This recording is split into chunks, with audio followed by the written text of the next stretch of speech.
Hi ಸ್ನೇಹಿತರೆ, ಎಲ್ಲರಿಗೂ ನಮಸ್ಕಾರ. ಕೆಲವೊಮ್ಮೆ ಪ್ರೀತಿ ದೊಡ್ಡ ಘಟನೆಗಳಿಂದ ಹುಟ್ಟೋದಿಲ್ಲ. ಅದು ನಿಧಾನವಾಗಿ ಗೊತ್ತಾಗದೆ ಸಣ್ಣ ಸಣ್ಣ ಕ್ಷಣಗಳಲ್ಲಿ ಮನಸ್ಸಿನೊಳಗೆ ಅರಳುತ್ತದೆ. ಈ ಕತೆ ಅಂಥದ್ದೇ ಒಂದು ಮೃದುವಾದ ಪ್ರೀತಿಯ ಕತೆ. ಬೇಸಿಗೆ ರಜೆಯಲ್ಲಿ ಶುರುವಾಗಿ ನೆನಪುಗಳಾಗಿ ಉಳಿದ ಎರಡು ಹೃದಯಗಳ ಕತೆ. ಕರ್ನಾಟಕದ ಹಸಿರು ತೋಟಗಳ ಮಧ್ಯೆ ಇರುವ ಒಂದು ಸುಂದರ ಹಳ್ಳಿ ಚಂದನಕೇರಿ. ಅಲ್ಲಿ ವಾಸಿಸುತ್ತಿದ್ದ ಯುವಕ ಆದಿತ್ಯ, ಶಾಂತ ಸ್ವಭಾವದ, ಕನಸುಗಳಿರುವ ಹುಡುಗ. ಬೇಸಿಗೆ ರಜೆ ಶುರುವಾದಾಗ ಅವನ ಮನೆಗೆ ಅವನ ಕುಟುಂಬದ ಸ್ನೇಹಿತರ ಮಗಳು ಕಾವ್ಯ ಬರುತ್ತಾಳೆ. ನಗರದಲ್ಲಿ ಬೆಳೆದಿದ್ದ ಕಾವ್ಯ ಹಳ್ಳಿಯ ಜೀವನವನ್ನು ಮೊದಲ ಬಾರಿಗೆ ಅನುಭವಿಸುತ್ತಿದ್ದಳು. ಮೊದಲ ದಿನವೇ ಅವಳು ಮನೆಗೆ ಕಾಲಿಟ್ಟಾಗ ಆದಿತ್ಯ ಅವಳನ್ನು ನೋಡಿದ. ಸರಳ ನಗು, ಕಣ್ಣುಗಳಲ್ಲಿ ಕುತೂಹಲ. ಇದು ನಿನ್ನ ಮನೆ ಅನ್ನೋಂತೆ ಇರು ಎಂದು ಅವನು ಹೇಳಿದಾಗ ಕಾವ್ಯ ನಗುತ್ತಲೇ ಅಲೆಯಿತು. ಆ ಕ್ಷಣವೇ ಏನೋ ಒಂದು ಮೌನ ಪರಿಚಯ ಆರಂಭವಾಯಿತು. ದಿನಗಳು ನಿಧಾನವಾಗಿ ಸಾಗುತ್ತಾ ಹೋದವು. ಬೆಳಿಗ್ಗೆ ಇಬ್ಬರೂ ಒಟ್ಟಿಗೆ ತೋಟಕ್ಕೆ ಹೋಗುತ್ತಿದ್ದರು. ಮಾವಿನ ಮರದ ಕೆಳಗೆ ಕುಳಿತು ಮಾತನಾಡುತ್ತಿದ್ದರು. ಕಾವ್ಯ ಹಣ್ಣು ಕಡಿಯಲು ಪ್ರಯತ್ನಿಸಿದರೆ ಆದಿತ್ಯ ಅವಳನ್ನು ನೋಡಿ ನಗುತ್ತಿದ್ದ. ನೀನು ನಗರ ಹುಡುಗಿ, ಇದಕ್ಕೆ ಪ್ರಾಕ್ಟೀಸ್ ಬೇಕು ಎಂದರೆ ಅವಳು ನೀನು ಕಲಿಸಬೇಕು ಎಂದು ಹೇಳುತ್ತಿದ್ದಳು. ಆ ಮಾತುಗಳಲ್ಲಿ ಸ್ನೇಹ ಬೆಳೆತೊಡಗಿತು. ಮಧ್ಯಾಹ್ನ ಹೊತ್ತು ಮನೆಯೊಳಗೆ ಇಬ್ಬರೂ ಚಿಕ್ಕ ಚಿಕ್ಕ ತಮಾಷೆ ಮಾಡುತ್ತಿದ್ದರು. ಒಬ್ಬರನ್ನೊಬ್ಬರು ಕಿಚಾಯಿಸುವುದು, ನಗು ಹಂಚಿಕೊಳ್ಳುವುದು. ಸಂಜೆ ಹೊತ್ತಿಗೆ ಮನೆಯ ಚಾವಣಿಗೆ ಹೋಗುವುದು ಅವರ ಅಭ್ಯಾಸವಾಗಿತ್ತು. ಅಲ್ಲಿ ಗಾಳಿ ತಂಪಾಗಿರುತ್ತಿತ್ತು, ಆಕಾಶ ಹತ್ತಿರವಾಗಿರುತ್ತಿತ್ತು. ಇಬ್ಬರೂ ಪಕ್ಕಪಕ್ಕನೆ ಕುಳಿತು ಮಾತನಾಡುತ್ತಿದ್ದರು. ನಗರದಲ್ಲಿ ಹೀಗೆ ನಕ್ಷತ್ರಗಳು ಕಾಣಿಸುವುದಿಲ್ಲ ಎಂದು ಕಾವ್ಯ ಹೇಳಿದಾಗ ಆದಿತ್ಯ ಮೃದುವಾಗಿ, ಇಲ್ಲಿ ಎಲ್ಲವೂ ನಿಧಾನ, ಅದಕ್ಕೆ ಸುಂದರ ಎಂದು ಹೇಳುತ್ತಿದ್ದ. ಆ ಮಾತು ಕಾವ್ಯಳ ಮನಸ್ಸಿನಲ್ಲಿ ಉಳಿಯಿತು. ಒಂದು ದಿನ ಮನೆ ಖಾಲಿಯಾಗಿತ್ತು. ಆದಿತ್ಯನ ಅಪ್ಪ ಅಮ್ಮ ಹೊರಗೆ ಹೋಗಿದ್ದರು. ಕಾವ್ಯ ಸ್ವಲ್ಪ ಮೌನವಾಗಿದ್ದಳು. ಆದಿತ್ಯ ಅದನ್ನು ಗಮನಿಸಿ ಬೇಸರವಾಗ್ತಿದೆಯಾ ಎಂದು ಕೇಳಿದ. ಅವಳು ನಿಧಾನವಾಗಿ, ಇಲ್ಲ, ಆದರೆ ಇಷ್ಟು ಮೌನ ನನಗೆ ಹೊಸದು ಎಂದಳು. ಆದಿತ್ಯ ನಗು, ಹಾಗಿದ್ರೆ ನಾವು ಮಾತಾಡೋಣ ಎಂದನು. ಅವರು ಚಾವಣಿಗೆ ಹೋದರು.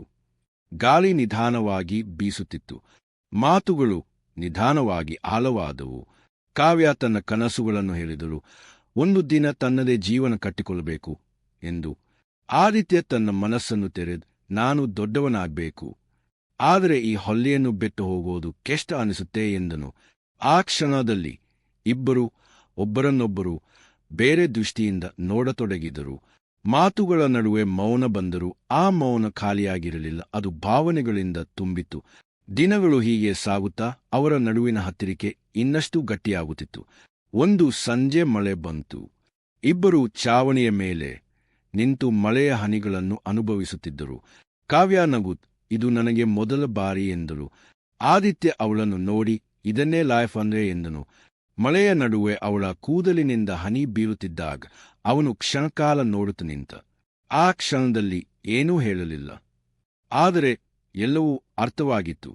ಆ ದಿನದ ನಂತರ ಅವರ ಮಾತುಗಳಲ್ಲಿ ಒಂದು ಹೊಸ ಮೃದುತೆ ಮೂಡಿತು. ಮುಂದಿನ ದಿನಗಳಲ್ಲಿ ಅವರು ಇನ್ನಷ್ಟು ಸಮಯ ಒಟ್ಟಿಗೆ ಕಳೆಯತೊಡಗಿದರು. ಬೆಳಿಗ್ಗೆ ತೋಟದಲ್ಲಿ ಹೂ ಕಳೆಯುವುದು, ಮಧ್ಯಾಹ್ನ ಪುಸ್ತಕ ಓದುತ್ತಾ ಒಬ್ಬರ ಬಳಿ ಒಬ್ಬರೂ ಕುಳಿತುಕೊಳ್ಳುವುದು, ಸಂಜೆ ಊರಿನ ಬೀದಿಗಳಲ್ಲಿ ಸುತ್ತಾಡುವುದು. ಒಂದು ದಿನ ಕಾವ್ಯ ಅಡುಗೆ ಮನೆಗೆ ಹೋಗಿ, ಇವತ್ತು ನಾನು ಊಟ ಮಾಡ್ತೀನಿ ಎಂದಳು. ಆದಿತ್ಯ ನಗು, ಹಾಗಿದ್ರೆ ನಾನು ಸಹಾಯ ಮಾಡ್ತೀನಿ ಎಂದನು. ಇಬ್ಬರೂ ಸೇರಿ ಅಡುಗೆ ಮಾಡುವಾಗ ನಗುಗಳು, ಚಿಕ್ಕ ತಪ್ಪುಗಳು, ತಮಾಷೆಗಳು, ಇವೆಲ್ಲವೂ ಅವರ ನಡುವಿನ ಹತ್ತಿರಿಕೆಯನ್ನು ಇನ್ನಷ್ಟು ಗಾಢ ಮಾಡಿತು. ರಾತ್ರಿ ಹೊತ್ತು ಮತ್ತೆ ಚಾವಣಿ. ಈಗ ಅದು ಅವರಿಬ್ಬರ ಪ್ರಪಂಚವಾಗಿತ್ತು. ಕೆಲವೊಮ್ಮೆ ಮಾತು, ಕೆಲವೊಮ್ಮೆ ಮೌನ. ಕಾವ್ಯ ನಿಧಾನವಾಗಿ ಹೇಳಿದಳು, ನಾನು ಹಿಂತಿರುಗಿದ ಮೇಲೆ ಇದನ್ನೆಲ್ಲ ಮಿಸ್ ಮಾಡ್ತೀನಿ. ಆದಿತ್ಯ ಕ್ಷಣಕಾಲ ಮೌನವಾಗಿ, ನಾನು ಕೂಡ ಎಂದನು. ಆ ಮಾತುಗಳಲ್ಲಿ ಹೇಳಲಾಗದ ಭಾವನೆಯಿತ್ತು.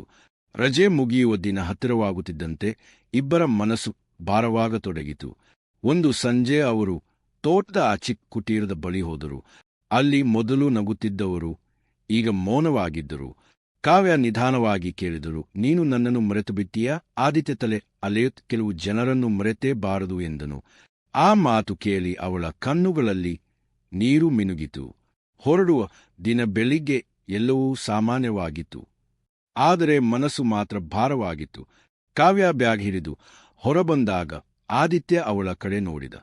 ಮಾತುಗಳು ಬಂದಿಲ್ಲ. ಕಾವ್ಯ ನಿಧಾನವಾಗಿ, ನಾನು ಮತ್ತೆ ಬರ್ತೀನಿ ಎಂದಳು. ಆದಿತ್ಯ ಮೃದುವಾಗಿ ನಾನು ಇಲ್ಲೇ ಇರುತ್ತೀನಿ, ಕಾಯ್ತೀನಿ ಎಂದನು.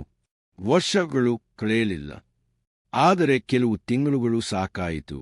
ಒಂದು ದಿನ ಮತ್ತೆ ಅದೇ ಹಳ್ಳಿಗೆ ಕಾವ್ಯ ಬಂದಳು. ಈ ಬಾರಿ ಅವಳು ಕೇವಲ ಅತಿಥಿಯಲ್ಲ, ಅವಳ ಮನಸ್ಸು ಈಗಾಗಲೇ ಇಲ್ಲಿ ನೆಲೆಸಿತು. ಆದಿತ್ಯ ಅವಳನ್ನು ನೋಡಿದ ಕ್ಷಣದಲ್ಲೇ ನಗುತ್. ನೀನು ಬರ್ತೀಯಾ ಅಂತ ಗೊತ್ತಿತ್ತು ಎಂದನು. ಅವರ ನಡುವೆ ಈ ಬಾರಿ ಮಾತುಗಳು ಕಡಿಮೆ, ಆದರೆ ಭಾವನೆಗಳು ಹೆಚ್ಚು ಸ್ಪಷ್ಟವಾಗಿದ್ದವು. ಚಾವಣಿಯ ಮೇಲೆ ನಿಂತು ಸೂರ್ಯಾಸ್ತ ನೋಡುತ್ತಿದ್ದಾಗ ಆದಿತ್ಯ ನಿಧಾನವಾಗಿ ಅವಳ ಕೈ ಹಿಡಿದ. ಕಾವ್ಯ ಕಣ್ಣು ಮುಚ್ಚಿ ಆ ಕ್ಷಣವನ್ನು ಅನುಭವಿಸಿದಳು. ಇದು ಘೋಷಣೆ ಅಲ್ಲ, ಇದು ಒಪ್ಪಿಗೆ. ಪ್ರೀತಿ ಎಂದರೆ ಯಾವತ್ತೂ ಹೇಳಲೇಬೇಕು ಅನ್ನೋದಲ್ಲ. ಕೆಲವೊಮ್ಮೆ ಅದು ಮೌನದಲ್ಲೇ ಸಂಪೂರ್ಣವಾಗುತ್ತದೆ, ಕೆಲವೊಮ್ಮೆ ದೂರವು ಅದನ್ನು ಇನ್ನಷ್ಟು ಗಾಳ ಮಾಡುತ್ತದೆ. ಚಂದನಕೇರಿಯ ಆ ಗಾಳಿ, ಆ ತೋಟ, ಆ ಚಾವಣಿ, ಇವೆಲ್ಲವೂ ಈಗ ಒಂದು ಪ್ರೀತಿಯ ಸಾಕ್ಷಿ. ಕತೆ ಇಲ್ಲಿಗೆ ಮುಕ್ತಾಯ. ಇದೇ ರೀತಿಯ ಭಾವನಾತ್ಮಕ ಹಾಗೂ ಮೃದುವಾದ ಪ್ರೀತಿಯ ಕತೆಗಳಿಗಾಗಿ ನನ್ನ ಚಾನೆಲ್ ಅನ್ನು ಸಬ್ಸ್ಕ್ರೈಬ್ ಮಾಡಿ. ಧನ್ಯವಾದಗಳು.